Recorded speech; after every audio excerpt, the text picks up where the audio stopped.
అనుదినము దేవుని కృపావర్త కొరకు ఎదురు చూస్తున్న ఆత్మీయులారా, నేటి వాగ్దానము యెషయా 43:25 వచనంలో, నీ అతిక్రమమును నేను తుడిచివేయుచున్నాను, నీ పాపమును నేను ఇక జ్ఞాపకం చేసుకున్నాను అన్నాడు.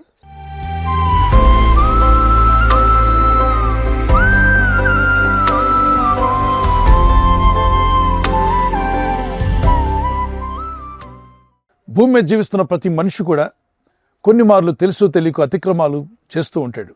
తెలియక చేసిన విషయాలు వేరు, తెలిసి చేసిన అతిక్రమాలు తుడిచివేయబడకపోతే నరకాగ్నిగుండం తప్పదు, పాతాళ అగ్నిగుండానికి వెళ్ళక తప్పదు. మరి ఈ లోకంలో ఎవరు తప్పించుకోగలరు?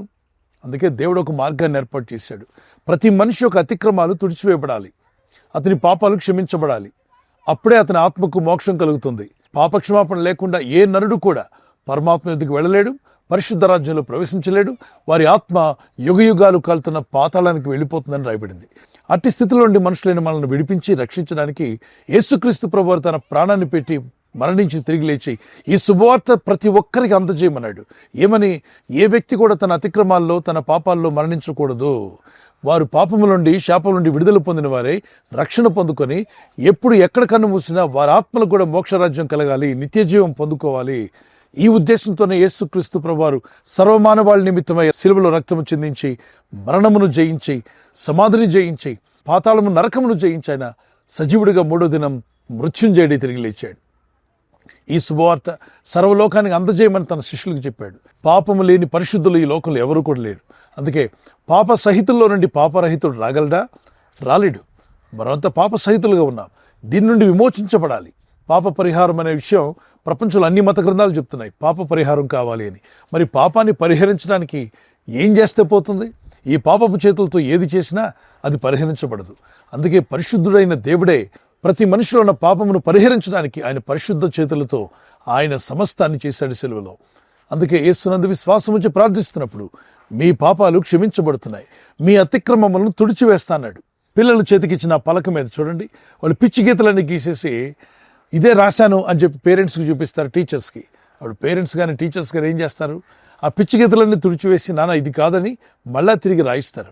అలాగే మన హృదయంలో, మన జీవితంలో తెలుసో తెలియకో మనం గీసుకున్న పిచ్చి గీతలు, పాపపు గీతలు, అతిక్రమాలు, మనిషికున్న పంచేంద్రియాలు, జ్ఞానేంద్రియాలు, చూపు, వినికిడి, నోటి మాట, స్పర్శ, అలాగే ఆలోచనలు, తలంపులు, ఇవన్నీ కూడా మనిషిలో తెలుసో తెలియకో అనేక విధాలైన పిచ్చి గీతలు గీసినట్టుగా హృదయం అనే పలకంతా కూడా పిచ్చి గీతలతో నిండిపోయింది. తలంపులన్నీ కూడా పిచ్చి తలంపులతో నిండిపోయాయి. మరి ఆ అపరాధములు, అతిక్రమాలు క్షమించబడకుండా కన్ను మూస్తే పరమాత్మ ఎదుగుకి వెళ్ళలేం, ఆ పరలోక రాజ్యానికి చేరలేం. పాపాత్ములుగా జీవిస్తున్న మనం పరిశుద్ధ రాజ్యంలో చేరే అవకాశమే ఉండదు. కాబట్టే మనుషుల యొక్క ప్రతి అతిక్రమాన్ని ఆయన పరిశుద్ధ రక్తం చిందించి స్లేట్ మీద పిచ్చి గీతలు ఎలా అయితే తుడిచివేశామో మన హృదయం అనే పలక మీద ఉన్న వ్యర్థమైనటువంటి ప్రతి పిచ్చి గీతను ప్రభు తుడిచివేసి పరిశుద్ధులుగా, పవిత్రులుగా చేస్తారని వాగ్దానం చేశాడు. అందుకే అంటున్నాడు, నీ అతిక్రమాలను నేను తుడిచివేస్తున్నాను. ఆ పలక మీద ఉన్న పిచ్చి గీతలు తుడిచివేసినట్టుగా మీ జీవితంలో దేవునికి విరోధంగా మీరు చేసిన పాపములు కావచ్చు, అతిక్రమాలు కావచ్చు, వాక్య విరుద్ధమైన పనులు, మీ మనస్సాక్షి విరోధంగా, మీ తోటి వారికి విరోధంగా, మీ ఇంట్లో మిమ్మల్ని కని పెంచిన తల్లిదండ్రులకు విరోధంగా, నీ భార్యకో, భర్తకో, కుటుంబానికో విరోధంగా మీరు చేసిన, పలికిన ప్రతి మాట అదొక అతిక్రమం. ఇవి మీ జీవితాలని చిక్కుల్లో పడేస్తాయి. మరి దాని నుండి బయటపడాలంటే దేవుడు ఒక్కడే క్షమించగలడు. అందుకే దేవుని సన్నిధికి వెళ్ళి ప్రార్థించి, ప్రభువా నేను తెలుసో తెలియకో చేసిన నా అతిక్రమాలు తుడిచివేయాలని వేడుకుంటున్నాను. మీరు సెలవిచ్చారుగా, మా అతిక్రమములు తుడిచివేస్తానని, మా పాపములకి జ్ఞాపకం చేసుకొని క్షమిస్తాన్నారుగా. మీరిచ్చే క్షమాపణ నాకు కావాలి. హృదయంలో కపటం లేనివాడిగా యథార్థమైన మనసుతో నేను జీవించాలని ఆశపడుతున్నాను. నీ కృప నాకు దయచేయి. నా జీవితంలో నేను చేసిన ప్రతి అతిక్రమాన్ని, ప్రతి పిచ్చి గీతను నా హృదయం అనే పలక మీద తుడిచివేయండి. నా మనసు నుండి వాటిని తొలగించండి. ప్రశాంతమైన మనసు నాకు దయచేయండి. 51 కీర్తన 10-11 వచనంలో హృదయ శుద్ధి నిమ్మని ప్రార్థన చేస్తున్నాడు. పవిత్ర హృదయం, పరిశుద్ధ హృదయం దయచేయమని ప్రార్థిస్తున్నాడు. అంతేకాకుండా స్థిరమైన మనసు నాలో పుట్టించుము. అస్థిరమైన మనసు నాకు వద్దు, స్థిరమైన మనసు నాకు ఇవ్వు. నా అపరాధములను తుడిచివేయండి, నా పాపములు క్షమించు, నా బ్రతుకును బాగు చేయమని వేడుకున్నాడు. పిల్లలు ప్రపంచంలో అన్నీ పొందుకొని పాపక్షమాపణ లేకుండా కన్ను మూస్తే పాతాళ అగ్నిగుండానికి మన ఆత్మలు వెళ్ళిపోతాయని రాయబడింది. అట్టి స్థితి మనలో ఉండకూడదని ఈ లోకంలో ఏమున్నా లేకున్నా మొట్టమొదటిగా రక్షణ ఉండాలి, పాపక్షమాపణ పొందుకోవాలి. ఏనాడు ఎప్పుడు కన్ను మూసినా భయపడనక్కర్లా నిత్యరాజ్యంలో చేరుకుంటాం. ఒక చిన్న కీర్తన పాడుకుందాం.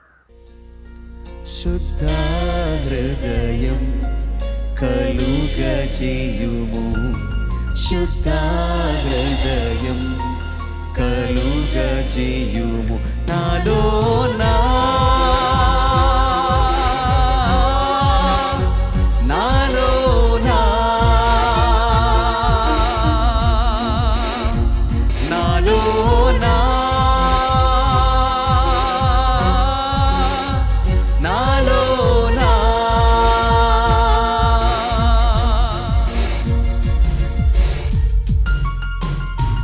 నీ వాత్సల్యం నీ బాహుళ్యం నీ కృప కనికరము చూపించుము నీ వాత్సల్యం నీ బాహుళ్యం నీ కృప కనికరము చూపించుము పాపము చేశాను దోషినయున్నాను పాపము చేశాను దోషినయున్నాను తెలిసి ఉన్నది నా అతిక్రమమే తెలిసి ఉన్నది నా పాపములే తెలిసి ఉన్నది నా అతిక్రమమే తెలిసి ఉన్నది నా పాపములే నీ సన్నిధిలో నా పాపములే ఒప్పుకొందునయా నీ సన్నిధిలో నా పాపములే ఒప్పుకొందునయా పరిశుద్ధ హృదయం కలుగజేయుము పరిశుద్ధ హృదయం కలుగజేయుము. మొదటి యోహాను పత్రిక 1:9 మన పాపములను మనం ఒప్పుకున్న ఎడల ఆయన నీతిమంతుడు నమ్మదగినవాడు కనుక సకల దుర్నీతిని మనల్ని పవిత్రులుగా చేసి ఆయన పరిశుద్ధులుగా మనల్ని నిలబెడతాడు. నిత్యరాజ్యంలో చేరే కృపను దేవుడు దయచేస్తాడు. ప్రార్థన చేసుకుందాం.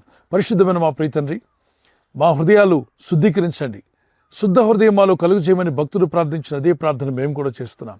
ప్రతి ఒక్కరి హృదయం శుద్ధిగా మారాలని, పవిత్ర హృదయం పరిశుద్ధ హృదయం కలిగినప్పుడు, పాపక్షమాపణ పొందినప్పుడు మా జీవితాల్లో కలిగే గొప్ప రక్షణానందాన్ని ఇక వీరందరూ పొందుకునే కృపను దయచేయండి. ఇంకా ఎవరైనా రక్షించబడకపోతే వారు ఈరోజు నీ సన్నిధిలో ప్రార్థిస్తుండగా వారికి ఆ రక్షణానందం దయచేయండి. ఈరోజు ప్రార్థించి ప్రయత్నించబోతున్న శంకుస్థాపన అయిన, గృహప్రవేశమైన, ఒక బిజినెస్ ప్రారంభిస్తున్నా, ఉద్యోగ ప్రారంభానికి వెళ్తున్నా, ఒక మంచి కార్యక్రమాన్ని ప్రారంభిస్తుండగా, నేను వారి బిడ్డల వివాహం కొరకు ప్రయత్నాలు చేస్తుండగా వారు చేస్తున్న ప్రయత్నాలు ఫలించలాగున మీ దూతలకు ఆజ్ఞాపించండి. ఎవరైనా హాస్పిటల్లో ఉన్నా, ఐసీయూలో ఉన్నా, ప్రభు ఎవరైతే సీరియస్ కండిషన్లో ఉండి బాధపడుతున్నారో వారికి యేసు నామములో స్వస్థతను అనుగ్రహించండి. మీ గాయపడిన హస్తమును చాపి వారికి ఉన్న సకల రోగాల నుండి విడుదల ఇచ్చేయి. వారిని లేపి నడిపించడాన్ని సాక్షులుగా నిలబెట్టుకోండి. ఈ ఉదయకాలం ప్రతి రోగి యేసు నామములో స్వస్థత నొందునుగాక. తండ్రి, ఈ దినం ఎవరైతే ప్రయాణమై వెళ్ళబోతున్నారో, అది రైలు మార్గమైనా, ఆకాశ మార్గమైనా, బస్సుల్లో, వాహనాల్లో ఎక్కడ ప్రయాణం చేస్తున్నా, రోడ్డు మార్గంలో ఏ వాహనంలో వారు ప్రయాణం చేస్తున్నా, నీ ప్రజలకు కాపాడే దూతలను పంపండి. వారి అతిక్రమములను తుడిచివేసి వారి పాపలను మరెన్నడూ జ్ఞాపకం చేసుకోకుండా నూతన హృదయం, నూతన జీవితం, మళ్ళా తిరిగి పాపాల్లో పోకుండా పరిశుద్ధంగా జీవించే కృప వీరందరికీ అనుగ్రహించి మీ నామాన్ని ఘనపరచుకోమని యేసుక్రీస్తు పరిశుద్ధ నామములో అడిగి వేడుకుంటున్నాను నా పరలోకపు తండ్రి. ఆమేన్. ఆమేన్.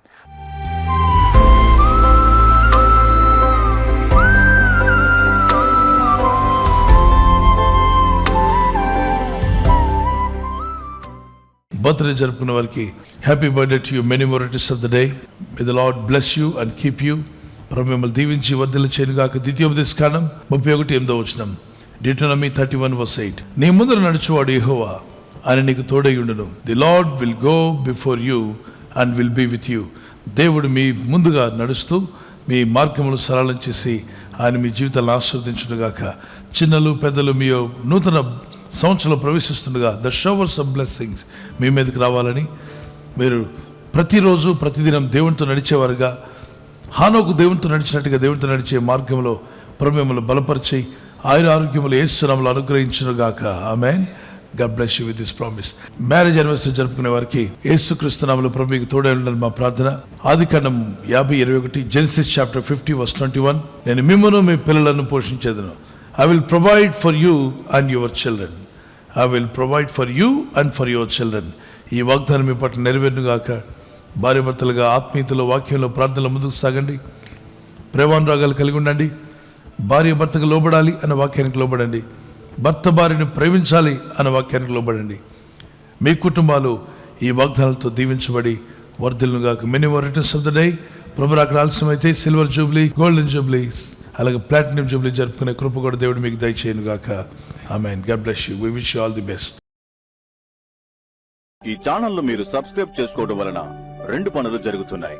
ఒకటి, సువార్త జరుగుతున్నది, ఆత్మలు రక్షించబడుతున్నాయి.